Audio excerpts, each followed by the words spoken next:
মোৰ কাৰণে এইটো সদায় অ'পেন যদি মিত্ৰতা হ'ব লাগে ৰাজনৈতিক দলত ব্লেংকেট মিত্ৰতা নহয় কোনোদিন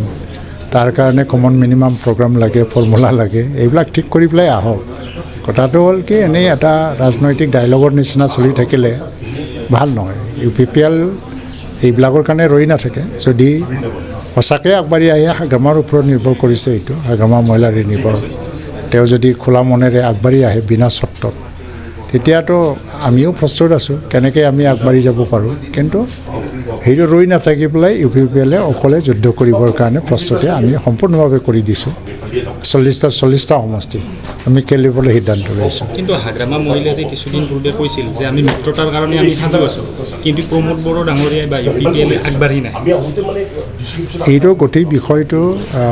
প্ৰমোদ বড়ো বা হাগ্ৰামাই লোৱা নাছিল ইনিচিয়েটিভ আপচুৱে লৈছিলে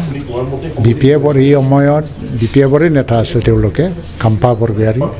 ৰবিৰাম নাৰ্জাৰী বা অন্য লিডাৰ দুৰ্গা দাস বড়ো চবেই এতিয়া কি পৰ্যায়ত গৈ পেলাই ৰৈ থাকিল কাৰণ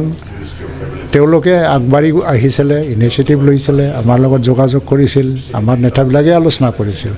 কিন্তু তেওঁলোকে কিয় আগবাঢ়িব নোৱাৰিলে তেওঁলোকে স্পষ্টীকৰণ দিব আমি ক'ব লগা কথা নহয় প্ৰমোদ বড়ো আৰু হাগ্ৰামালৈ পৰ্যায়লৈকে আলোচনা হোৱাই নাই কিন্তু প্ৰয়োজন হ'লে হ'ব কিন্তু ইনিচিয়েটিভ তেওঁলোকে লৈছিলে XBLTয়ে লৈছিলে আৰু এই XBLT সংগঠনে আজি যিবিলাকে মিত্ৰতাৰ কাৰণে ইনিচিয়েটিভ লৈছিল তেওঁলোকে চব UPPLও জইন কৰি দিলে মিত্ৰতাক লৈও কিবা ৰাজনীতি আৰম্ভ হৈছে নাই এইটো ক'বলৈ নাযাওঁ যদি হ'ব